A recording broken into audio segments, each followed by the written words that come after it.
الإمام وبين القوم حائط أو سترة. وقال الحسن لا بأس أن تصلي وبينك وبينه نهر. فقال أبو مجلس يأتم بالإمام وإن كان بينهما طريق أو جدار إذا سمع تكبير الإمام. حدثني محمد قال أخبرنا عبده عن يحيى بن سعيد الأنصاري عن عمرو عن عائشة رضي الله عنها قالت كان رسول الله صلى الله عليه وسلم يصلي من الليل في حجرته وجدار الحجرة قصير فرأى الناس شخص النبي صلى الله عليه وسلم فقام ناس يصلون بصلاته فأصبحوا فتحدثوا بذلك. فقام ليلة الثانية فقام معه ناس يصلون بصلاته صنعوا ذلك ليلتين أو ثلاثة حتى إذا كان بعد ذلك جلس رسول الله صلى الله عليه وسلم فلم يخرج فلما أصبح ذكر ذلك الناس فقال إني خشيت أن تكتب عليكم صلاة الليل. یہ باب ہے جب امام اور قوم کے درمیان دیوار ہو یا سترا ہو، کوئی پردہ ہو. حسن فرماتے ہیں کہ اس میں کوئی حرج نہیں کہ تو نماز پڑھے اور تیرے درمیان اور اس امام کے درمیان کوئی نہر ہو. اور ابو مجلس کہا کرتے تھے کہ مقتدی امام کی اقتدا کرے گا اگرچہ ان دونوں کے درمیان کوئی راستہ ہو یا دیوار ہو، اس صورت میں کہ وہ اس کی تکبیر کی آواز سنتا ہو. امام بخاری فرماتے ہیں ہمیں بیان کیا محمد نے، وہ کہتے ہیں ہمیں خبر دی عبدہ نے، وہ یحییٰ بن سعید الانصاری سے، وہ عمرہ سے اور وہ عائشہ رضی اللہ عنہا سے. وہ کہتی ہیں کہ رسول اللہ صلی اللہ علیہ وسلم نماز پڑھا کرتے تھے رات سے اپنے حجرے میں، رات کی نماز اپنے حجرے میں پڑھتے اور حجرے کی جو دیوار تھی وہ چھوٹی تھی. لوگوں نے نبی صلی اللہ علیہ وسلم کے جسم کو دیکھا تو وہ بھی کھڑے ہو گئے اور نماز پڑھنے لگے آپ کے پیچھے. جب صبح ہوئی تو وہ اس کے بارے میں لوگوں کو بتلانے لگے. جب دوسری رات ہوئی تو نبی صلی اللہ علیہ وسلم نے قیام کیا، لوگ آپ کے ساتھ کھڑے ہو گئے اور وہ بھی آپ والی نماز پڑھنے لگے. انہوں نے یہ کام 2 راتیں یا 3 راتیں کیا، حتیٰ کہ جب اس کے بعد آئی اگلی رات تو رسول اللہ صلی اللہ علیہ وسلم بیٹھ گئے اور نہیں نکلے.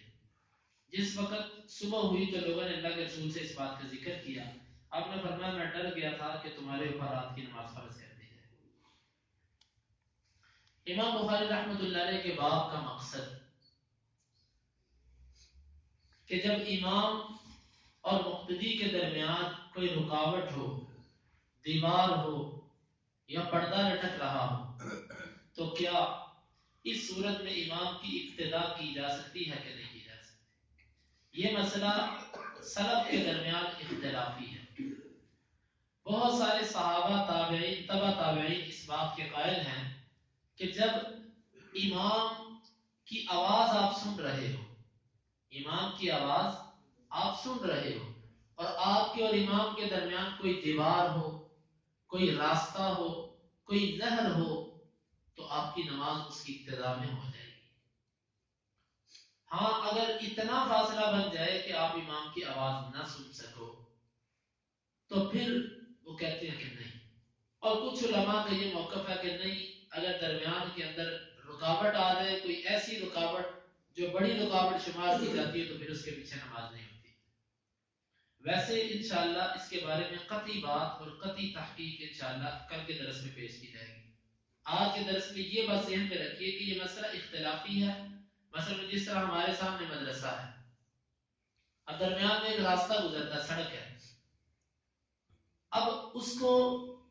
مسجد شمال، وہ مسجد وہاں پر اگر کوئی نماز پڑھے ادھر کے امام کی ابتدا میں تو آیا کہ نماز ہو جائے گی کہ نہیں ہوگی. اور اسی طرح نہر ہو درمیان میں، نہر امام اس طرف کھڑا، مقتدی نہر کے دوسرے کنارے پر کھڑے، تو کیا ایسا ہو سکتا ہے؟ تو یہ ذہن میں رکھیے کہ جمہور علماء اس کے قائل ہیں.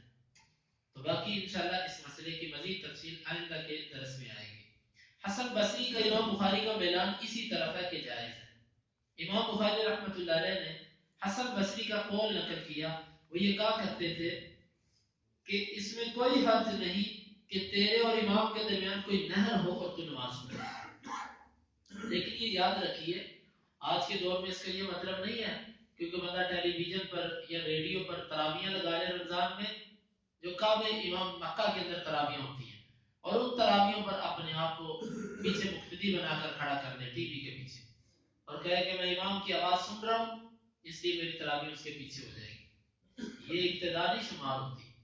ابتدا یہ ہے کہ کم از کم امام تک آپ کی رسائی ممکن ہے، آپ امام تک پہنچ سکتے ہیں، مسجد ایک ہے، علاقہ ایک ہے، یہ مطلب نہیں درمیان میں 7 سمندروں کا فاصلہ ہے اور آپ ٹی وی یا ریڈیو کے ذریعے یا ٹیلی فون پر آپ کال ملاتے ہو، ادھر سے آواز آ رہی اور آپ اس کی ابتدا شروع کر دو، یہ غلط ہے۔ اس صورت میں ہے صرف کہ آپ کی مسجد کا امام ہے، مسجد میں جگہ فل ہو گئی، مسجد بھر گئی، اب آپ سامنے چلے جاتے ہو، ساتھ والے گھر میں چلے جاتے ہو، ان صورتوں کے اندر ابتدا جائز ہے۔ حسن بصری کہتے تھے درمیان میں نہر بھی ہو کوئی تو کوئی حرج نہیں، اور ابو مجلس تابعی کہتے تھے کہ وہ امام کی ابتدا کرے گا اگرچہ درمیان کے اندر راستہ ہی کیوں نہ ہو، اور اسی طرح درمیان میں کوئی دیوار کیوں نہ آ جائے، بشرطے کہ وہ امام کی آواز سنتا ہو، امام کی تکبیر سنتا ہو، یہ تکبیر اسپیکر کے ذریعے ہو یا ویسے ہو، کیونکہ آج کل تو جتنی بعض دفعہ مسجد بڑی ہوتی ہے اور امام کی آواز تو مسجد کے اندر بھی نہیں جاتی پوری،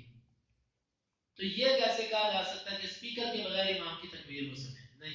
یہ ضروری نہیں ہے اسپیکر کے ساتھ بھی۔ ویسے اگر آپ کسی ایسی جگہ چلے جاتے ہیں کہ جہاں پر شہری آبادی نہیں ہے،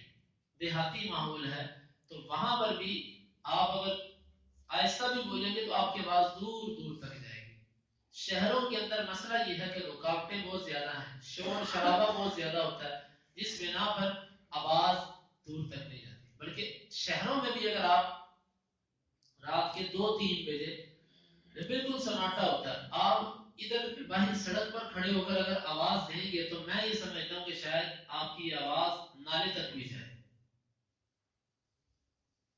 کیونکہ رکاوٹ کوئی نہیں ہے درمیان میں۔ تو یہ اس وقت کی بات ہے، تو آج کے دور میں اگر اسپیکر استعمال کیا جاتا ہے تو یہ کیا جا سکتا ہے، لیکن اس کی ایک حد ہے، یہ مطلب بھی نہیں کہ لوگ لاؤڈ اسپیکر چلا لیں اور ہر بندہ اپنے گھر میں مسلح بچھا کے کھڑا ہو جائے اور کہے کہ میں امام کی ابتدا میں ہوں۔ اس میں صفوں کا اتصال ضروری ہے، صفوں کا ساتھ ملنا ضروری ہے، متصل ہو، یعنی کہ ساری صفیں یہاں سے صفیں بھر جائیں پھر دوسری جگہ پر چلی جائیں، صفوں کا اتصال ضروری ہے، یہ مطلب نہیں کہ ہر گھر میں بندہ مسلح بنا بچا کر کھڑا ہو جائے۔ امام بخاری فرماتے ہیں کہ ہمیں بیان کیا، راوی کہتے ہیں ہمیں بیان کیا محمد نے، وہ کہتے ہیں ہمیں خبر دی حمزہ نے۔ اس حدیث کا خلاصہ یہ ہے کہ نبی صلی اللہ علیہ وسلم رات کے وقت اٹھے تہجد کی نماز پڑھنے کے لیے، جب آپ کھڑے ہوئے نماز پڑھنے لگے تو صحابہ نے دیکھا نبی صلی اللہ علیہ وسلم کے گھر کی جو دیوار تھی حجرے کی وہ چھوٹی تھی، انہوں نے نبی صلی اللہ علیہ وسلم کے جسم کو دیکھ لیا دور سے کہ اللہ کے نبی نماز پڑھ رہے ہیں، تو وہ بھی اس کے ساتھ آ کر پیچھے آ کر کھڑے ہو گئے اور درمیان میں رکاوٹ تھی، اور نماز پڑھتے رہے پڑھتے رہے، جب صبح ہوئی تو دوسرے دن لوگوں کو اور بتلایا اور لوگ جمع ہو گئے، پھر انہوں نے نماز پڑھی، تیسرا دن ہوا پھر آپ نے نماز پڑھائی اور مزید زیادہ لوگ جمع ہو گئے حتیٰ کہ مسجد بھر گئی۔ پھر اس کے بعد نبی صلی اللہ علیہ وسلم چوتھی رات نہیں نکلے، صحابہ نے آپ کو اشارہ بھی دیا لیکن آپ نہیں نکلے، صبح ہوئی صحابہ نے آپ سے پوچھا، آپ نے فرمایا میں اس لیے نہیں نکلا تھا کہ مجھے ڈر تھا کہ تمہارے اوپر یہ تہجد کی نماز کا فرض نہ کر دی جائے، اس ڈر سے میں نہیں نکلا۔ تو یہی تراویح تھی، یہی تہجد تھی۔ ویسے یہ حدیث بار بار مختلف مقامات پر امام بخاری لے کر آئیں گے، تفصیلی واقعہ بھی دوسرے مقام پر اس کو قیام اللیل کے اندر لے کر آئیں گے تہجد کے باب میں۔ تو نبی صلی اللہ علیہ وسلم پھر چوتھی رات نہیں نکلے۔ اس حدیث سے امام بخاری کا استدلال یہ ہے کہ نبی صلی اللہ علیہ وسلم اپنے حجرے میں تھے اور صحابہ پیچھے مسجد میں تھے، درمیان میں رکاوٹ بھی تھی، لیکن صحابہ نے اس رکاوٹ کو ایسی رکاوٹ نہیں سمجھا کہ جس میں ابتدا نہیں ہو سکتی، بلکہ انہوں نے اللہ کے نبی کی ابتدا میں نماز پڑھی، تو اس کے بارے میں یہی کہیں گے کہ جب ایسی رکاوٹ ہو کہ جس کو ایسی رکاوٹ انسان نہ سمجھتا ہو کہ جس کی پیچھے نماز نہیں ہو سکتی، تو پھر اس صورت میں امام کی ابتدا میں نماز پڑھی جا سکتی ہے، وہ دیوار کے پیچھے ہو، وہ نہر کے پیچھے ہو، وہ راستے کے پیچھے ہو، جیسی بھی صورت ہو امام کی ابتدا ہو سکتی ہے۔ یہی امام بخاری کی مراد اور یہی کا مقصد ہے اللہ رب العزت سے دعا ہے کہ اللہ تعالیٰ کتاب و سنت کو سمجھنے کی اور اس پر عمل کی توفیق عطا فرمائے. اللهم انفعنا بما علمتنا وعلمنا ما ينفعنا وزدنا علما. اللهم اقسم لنا من خشيتك ما تحول به بيننا وبين معصيتك ومن طاعتك ما تبلغنا به جنتك ومن اليقين ما تهون به علينا مصائب الدنيا. متعنا اللهم بأسماعنا وأبصارنا وقواتنا أبدا ما أحييتنا واجعله الوارث منا واجعل ثارنا على من ظلمنا